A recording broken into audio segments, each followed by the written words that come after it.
बात करते हैं सबसे पहले इसके कार्य की। मोटर का कार्य क्या होता है, चाहे वो डीसी हो चाहे वो एसी हो। दोस्तों कोई भी मोटर हो, मोटर का कार्य ये होता है कि विद्युत ऊर्जा को यांत्रिक ऊर्जा में चेंज करना, यानी कि इलेक्ट्रिक पावर को, इलेक्ट्रिक एनर्जी को मैकेनिकल एनर्जी में चेंज करना। मैकेनिकल एनर्जी यानी यांत्रिक ऊर्जा मीन्स ये हम कह सकते हैं घूमना, किसी चीज़ का घूमना, चलना फिरना, जितनी भी एक्टिविटी है हमारी यांत्रिक ऊर्जा के अंतर्गत आती है। दोस्तों जो मोटर है विद्युत ऊर्जा को यांत्रिक ऊर्जा में चेंज करती है। दोस्तों अब बात करते हैं इसके कार्य सिद्धांत की। इसका जो कार्य सिद्धांत है वो है आकर्षण और प्रतिकर्षण। दोस्तों ये जो मोटर है डीसी मोटर आकर्षण और प्रतिकर्षण के सिद्धांत पर कार्य करती है। दोस्तों देख लीजिए होता क्या है कि ये इसकी फील्ड है, ये है इसकी फील्ड मतलब जो कि एक हमें फिक्स चुंबकीय क्षेत्र प्रदान करेगी। उसके बाद में ये है इसका आर्मेचर जो कि मूव करेगा, घूमेगा, हमें मैकेनिकल पावर देगा। ये जो फील्ड है फिक्स मैग्नेटिक फील्ड बनाता है, यानी कि चुंबकीय पथ प्रदान करता है। उसके बाद में इसमें हम जब सप्लाई देते हैं तो ये भी अपना एक मैग्नेटिक फ्लक्स बनाता है, मैग्नेटिक फील्ड बनाता है। तो देखिए दोस्तों ये जो आर्मेचर है हमेशा इसके अंदर लगा होता है। जो भी मोटर है इसको हम इसके अंदर लगाते हैं और उसके ऊपर इसकी बॉडी आ जाती है जिसको हम योक भी कहते हैं। तो एक तो फ्लक्स है इस फील्ड का और एक फ्लक्स होता है इसका खुद का। तो दोनों के बीच में आकर्षण और प्रतिकर्षण होने के कारण ये मूव हो जाता है, घूम जाता है। इसी सिद्धांत पर हमारी जो मोटर है, चाहे डीसी मोटर हो चाहे एसी मोटर हो, कोई सी भी मोटर हो, वो हमारे इसी सिद्धांत पर कार्य करती है। अब अगर अपने दोस्तों एग्जाम के दृष्टिकोण से बात करें तो इसमें कई क्वेश्चन आते हैं कि डीसी मोटर के अंदर कौन सा नियम लगता है। तो जो हमेशा डीसी मोटर के अंदर जो नियम लगता है वो है बायां हस्त का नियम, जो कि फ्लेमिंग द्वारा दिया गया था। और दोस्तों क्वेश्चन को घुमा करके भी पूछ लिया जाता है, जैसे कि फ्लेमिंग का बायां हस्त नियम कहाँ लागू होता है, तो वो होता है मोटर के अंदर।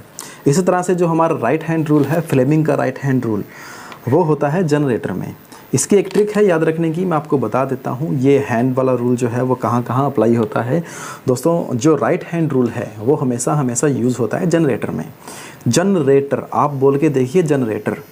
आप जब बोलेंगे जनरेटर तो जनरेटर के अंदर राइट का अक्षर भी आएगा, राइट के कुछ अक्षर आएंगे। आप लोग बोल के देखिए जनरेटर, तो ऐसा लगता है कि rater right, rater right. It means generator के अंदर राइट हैंड रूल ही अप्लाई होगा और मोटर के अंदर हमारा दायां हस्त का नियम यानी कि लेफ्ट हैंड रूल। अब हम लोग इसकी फील्ड की बात कर लेते हैं। ये है इसकी फील्ड। दोस्तों इसका कार्य ये होता है कि फिक्स चुंबकीय पथ प्रदान करना। तो इसे हम जब सप्लाई देते हैं तो ये अपना एक मैग्नेटिक फ्लक्स बनाती है। तो आपको ये प्रैक्टिकल में दिखा देते हैं कि किस तरह से ये फील्ड बनाती है। तो चलिए इसे हम सप्लाई देते हैं इसकी फील्ड को, और इस फील्ड को सप्लाई देने के लिए हमारे पास है DC power supply, variable power supply. इसे हम वेरी भी कर सकते हैं, वोल्टेज को कम ज़्यादा कर सकते हैं। देखिए दोस्तों ये इसके 4 टर्मिनल है, 1 2 3 4, और ये इसकी फील्ड है, यानी कि 2 टर्मिनल इस कॉइल के, 2 टर्मिनल इस कॉइल के। आपको वीडियो में अच्छे से दिख रहा होगा। तो अगर हम ये दोनों यहाँ से आपस में कनेक्ट है, यानी कि हमें इन दोनों टर्मिनल पर पावर सप्लाई देनी है। ये हमारा पॉजिटिव है, ये हमारा नेगेटिव है। हम पॉजिटिव नेगेटिव कैसे भी दे सकते हैं, इसका कोई प्रभाव नहीं पड़ेगा। तो दोस्तों हमने इस फील्ड को सप्लाई दे दी है। अब देखिए ये किस तरह से वर्क करेगा। तो इसके अंदर जो है वो पूरे अच्छे तरीके से मैग्नेट जो है बन चुकी है, और यहाँ आप सप्लाई देख सकते हैं। इसमें जो करंट की मात्रा है वो लगभग 1 एम्पियर के बराबर है। 0.9 लगभग 1 एम्पियर ये ले रहा है। अब आप इस फील्ड को देख लीजिए। ये देखिए दोस्तों कितना इसका फील्ड जो है वो ज़बरदस्त है, इसके अंदर चिपक रहा है।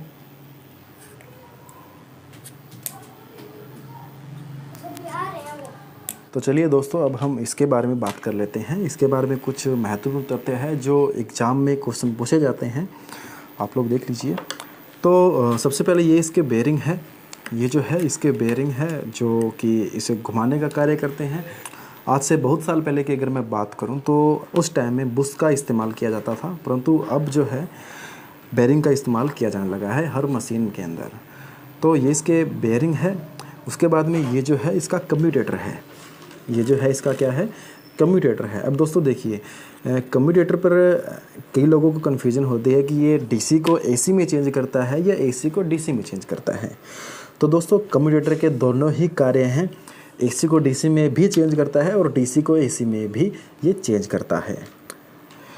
तो दोस्तों अगर हम बात करें डीसी मोटर की, तो ये क्या करेगा, जो हमने इसको डीसी दी है उस डीसी को इसके अंदर एसी के रूप में भेजेगा। मतलब कि ये क्या करेगा, डीसी को एसी में चेंज करेगा। मोटर के अंदर क्या करेगा, फिर से एक बार देख लीजिए, मोटर के अंदर क्या करेगा, डीसी को एसी में चेंज करेगा। क्योंकि हम डीसी मोटर में तो अप्लाई तो डीसी ही करेंगे, डीसी ही इसे हम देंगे, तो ये इस आर्मेचर के अंदर एसी ही देगा। यानी कि इसने क्या किया, डीसी से एसी में चेंज किया। अगर हम बात कर रहे हैं डीसी जनरेटर की, तो उसमें इसका कार्य जो है वो उल्टा हो जाता है। अब देखिए दोस्तों, जब भी डीसी जनरेटर की बात आए तो ये हमेशा और हमेशा उत्पन्न एसी को डीसी में चेंज करके हमें बाहर आउटपुट में देगा।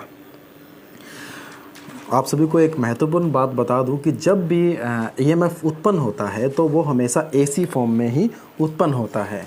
मतलब जब भी हमारी इलेक्ट्रिसिटी बनती है वो एसी के अंदर ही बनती है। उसके बाद में डीसी में चेंज करना हो, एसी में चेंज करना हो, वो हम पर डिपेंड करता है।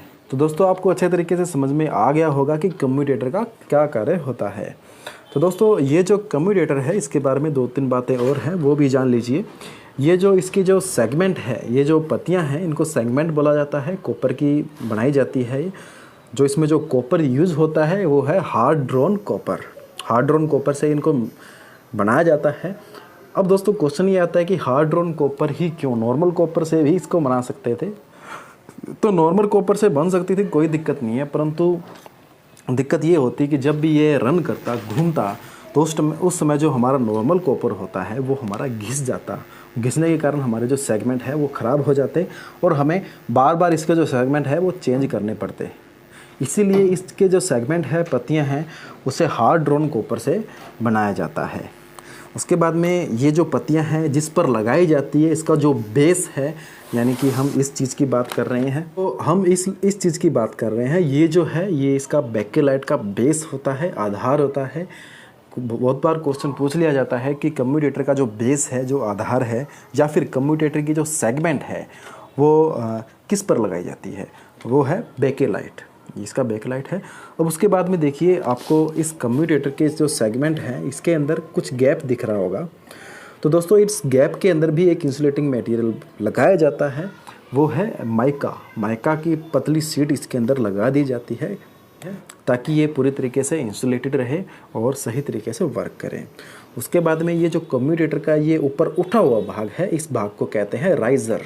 बहुत बार क्वेश्चन में पूछ लिया जाता है कि आर्मेचर की जो वाइंडिंग के कनेक्शन है वो कम्यूटेटर के किस भाग पर किए जाते हैं, तो वो है कम्यूटेटर का राइज़र।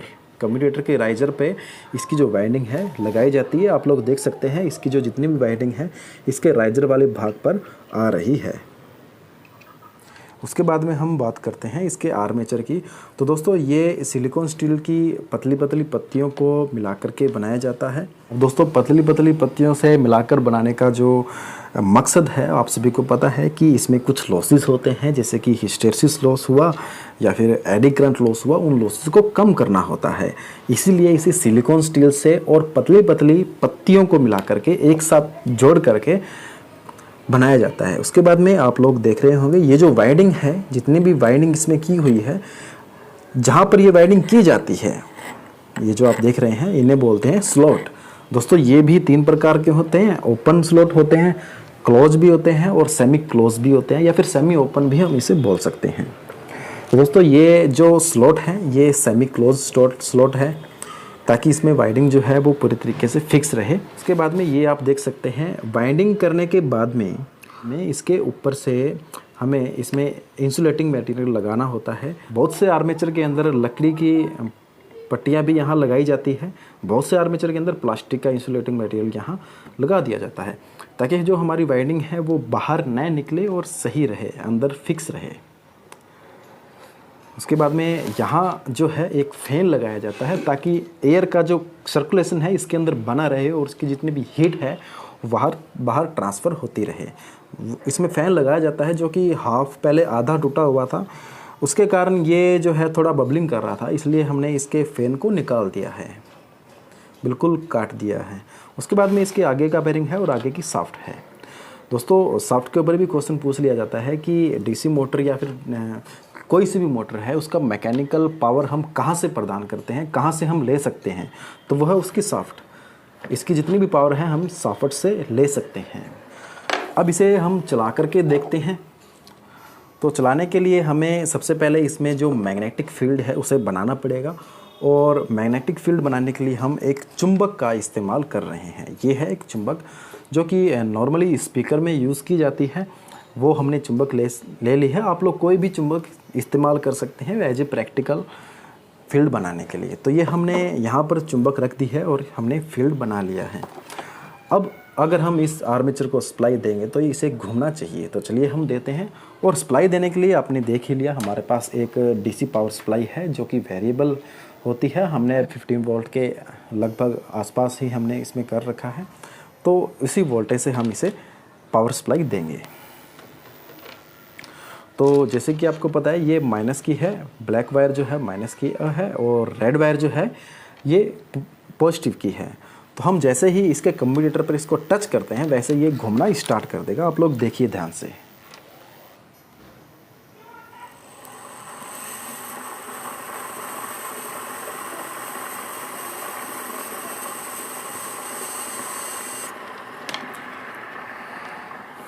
अब अगर इसी फील्ड को निकाल दी जाए तब आप देखिए, ये इसके ऊपर किसी तरह का बल कार्यरत नहीं है और ये नहीं घूमेगा।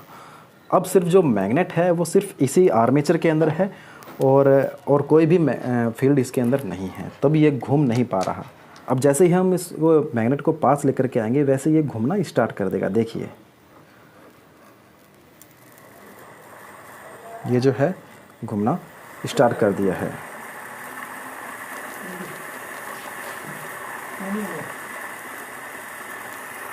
दोस्तों कम्यूटेटर पर स्पार्किंग भी होती है, ये देख लीजिए, आपको स्पार्किंग भी दिख रही होगी।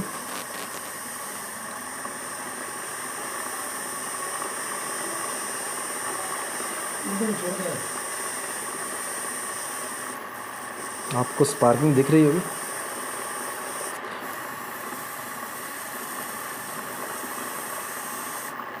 अब देखिए दोस्तों, आप ये जो घूम रहा है इसकी आप दिशा देख लीजिए कि ये कैसे घूम रहा है। अब एक बार मैं इसको फिर से घुमाऊंगा, आप इसकी दिशा देखिए कैसे घूम रहा है। आई थिंक ये क्लॉकवाइज घूम रहा है। तो अब अगर इसकी दिशा हमने चेंज करनी होगी तो डीसी मोटर की जो दिशा परिवर्तित हम करते हैं उसके दो तरीके हैं। या तो हमारी जो आर्मेचर की सप्लाई है उसको विपरीत कर दिया जाए, या फिर जो मैग्नेटिक फील्ड है उसको विपरीत कर दिया जाए। अभी हम क्या करेंगे, एक बार तो हम मैग्नेट जो है उसकी जो फ्लक्स है विपरीत कर देंगे। अब देखिए कैसे, अभी ये कुछ इस तरह से घूम रहा है, जहाँ से मैं बैठा हूँ मुझे ये क्लॉकवाइज लग रहा है, और जैसे ही मैं इसकी फील्ड को चेंज करता हूँ, अब देखिए इसकी दिशा जो है वो कैसे होगी। अब इसकी जो दिशा है वो एंटी क्लॉकवाइज हो चुकी है, उल्टी हो चुकी है। अब हम इसके फील्ड को वापस से चेंज करते हैं। अब हम देखते हैं दिशा इसकी कैसे घूमता है। ये अब ये विपरीत दिशा में घूमा है। तो ये तो बात हुई कि हम फील्ड के कनेक्शन चेंज करके मोटर की दिशा हम चेंज कर सकते हैं। अब इसमें वायरिंग तो नहीं है, तो हमने क्या किया, इसकी फील्ड की दिशा ही चेंज कर दी। जब हम कनेक्शन चेंज करते हैं तो फील्ड की दिशा ही चेंज होती है। अब दूसरा तरीका ये है कि आर्मेचर की जो सप्लाई है उसको विपरीत कर दिया जाए। फील्ड को स्थिर रखकर, फील्ड को हमने स्थिर रखा है। अब ये देख लीजिए कैसे घूम रहा है। और अब अगर हम इसको विपरीत करते हैं तब इसकी जो रोटेशन है वो आप देखिए, ये विपरीत दिशा में घूमने लगा। बहुत सी कन्फ्यूजन हो जाती है कई बार, तो ये भी आप लोग क्लियर कर लीजिए कि या फिर हमें फील्ड को चेंज करना है या फिर हमें आर्मेचर के कनेक्शन को चेंज करना है। दोनों को अगर एक साथ चेंज करेंगे तो इसकी दिशा नहीं चेंज होगी। दोस्तों अब बात कर लेते हैं इसके ब्रशेस की। ये इसके ब्रशेस हैं, आप लोग इसे देख लीजिए। ये ब्रश भी बहुत से प्रकार के आते हैं, इसमें बहुत से साइज आते हैं। विदाउट स्प्रिंग वाले भी आते हैं, विदाउट लीड वाले भी ब्रशेस मिलते हैं। इसमें जो लगे हुए थे वो ये है। इसमें जो ये लीड लगी हुई है इसको ब्रशेस लीड बोला जाता है या फिर पिग टेल भी बोल दिया जाता है। उसके बाद में ये जो स्प्रिंग है इसका कार्य ये होता है कि जब भी ये इसको स्पर्श करे, जब भी ये ब्रश को स्पर्श करे तो ब्रश है वो कम्यूटेटर पर पूर्णतः रूप से फिक्स रहे। ये जो स्प्रिंग है इसको दबाए रखता है, दबाव बनाए रखता है और इस दबाव पर भी क्वेश्चन पूछ लिया जाता है। तो दोस्तों इसका जो दबाव होता है वो 0.1 किलोग्राम से लेकर के 0.25 किलोग्राम पर सेंटीमीटर स्क्वायर होता है, यानी कि 100 ग्राम से लेकर के 250 ग्राम पर सेंटीमीटर स्क्वायर तक इसका जो दबाव है वो होता है। हालांकि ये थ्योरी है, परंतु थ्योरी में क्वेश्चन बहुत बार पूछ लिया जाता है, आप सभी के काम आएगा। चलिए अब हम इस ब्रश की सहायता से भी इसे चला करके देख लेते हैं। ये आप लोग जब हम ब्रश की सहायता से इसे चलाएंगे तो इसकी जो स्पीड है वो थोड़ी धीरे हो जाएगी। अब स्पीड धीरे होने का कारण ये है कि इसमें जो कार्बन लगा हुआ है इसका खुद का रेजिस्टेंस होता है, उस रेजिस्टेंस के कारण इसमें वोल्टेज ड्रॉप होता है, इसके कारण इसको वोल्टेज कम मिल पाती है और ये धीरे घूमता है। आप लोग देख लीजिए, अब आप लोग देख लीजिए जैसे मैं इसे स्पर्श करूँगा ये हल्का थोड़ा सा धीरे घूम रहा है, परंतु घूम रहा है। दोस्तों कार्बन का रेजिस्टेंस हाई होने के कारण फिर भी हम इसे यूज़ करते हैं। इसका एक कारण ये है कि ये जो कार्बन है इसका जो रेजिस्टेंस होता है वो तो हाई होता है, परंतु इसमें एक गुण भी है, वो ये है कि जब ये चलेगा, जब ये गर्म होएगा तो गर्म होने के कारण इसका जो रेजिस्टेंस एनटीसी पदार्थों में आता है, इसलिए हम इसका यूज़ करते हैं। और दूसरा यूज़ करने का कारण ये है कि ये एक तरह का स्नेहक के रूप में करता है, ये खुद घिस जाता है, ये खुद घिस जाता है, परंतु ये जो कम्यूटेटर है, सेगमेंट है, इनको नहीं घिसने देता। ठीक है, इसीलिए हम इसका इस्तेमाल करते हैं कार्बन ब्रशेस का। दोस्तों बड़ी मशीनों में कार्बन प्लस कॉपर के ब्रश का भी इस्तेमाल किया जाता है, हालांकि छोटी मशीनों में इस तरह के ब्रश का इस्तेमाल नहीं किया जाता, सिर्फ और सिर्फ कार्बन या फिर ग्रेफाइट का ही इस्तेमाल किया जाता है। तो दोस्तों ये थी हमारी डीसी मोटर के ऊपर वीडियो। उम्मीद करता हूँ आपको ये वीडियो अच्छी लगी होगी। इस वीडियो में मैंने इसके जितने भी पार्ट्स होते हैं इंटरनल उनको एक्सप्लेन किया है, आपको दिखाया है वर्किंग ये कैसे करता है। अगर दोस्तों आपको मेरे द्वारा की गई मेहनत अच्छी लगी हो, आपको वीडियो अच्छी लगी हो, कुछ समझ में आया हो, डाउट्स क्लियर हुए हों, तो हमारी वीडियो को आप लाइक कर दीजिए, हमारे चैनल को सब्सक्राइब कर दीजिए और अपने दोस्तों में इसे शेयर करके हमें थोड़ा सपोर्ट कीजिए, क्योंकि मैं जिस तरह का कंटेंट बनाता हूँ उस तरह का मुझे सपोर्ट नहीं मिल पाता। तो आप सभी से एक रिक्वेस्ट है कि हमारे चैनल को अभी के अभी सब्सक्राइब कर लीजिए और दोस्तों में इसे अभी के अभी शेयर कर दीजिए। दोस्तों आगे भी मैं आपके लिए ऐसी प्रैक्टिकल वीडियो लेकर के आता रहूँगा जो आपने अभी तक देखा भी नहीं होगा, सिर्फ बुक्स में पढ़ा होगा, ऐसे है प्रैक्टिकल मैं एक्सप्लेन करने वाला हूँ। तो आप सभी से निवेदन है कि आप प्लीज़ हमारे चैनल को सपोर्ट दिखाइए। तो चलिए दोस्तों नेक्स्ट वीडियो में मिलेंगे, धन्यवाद।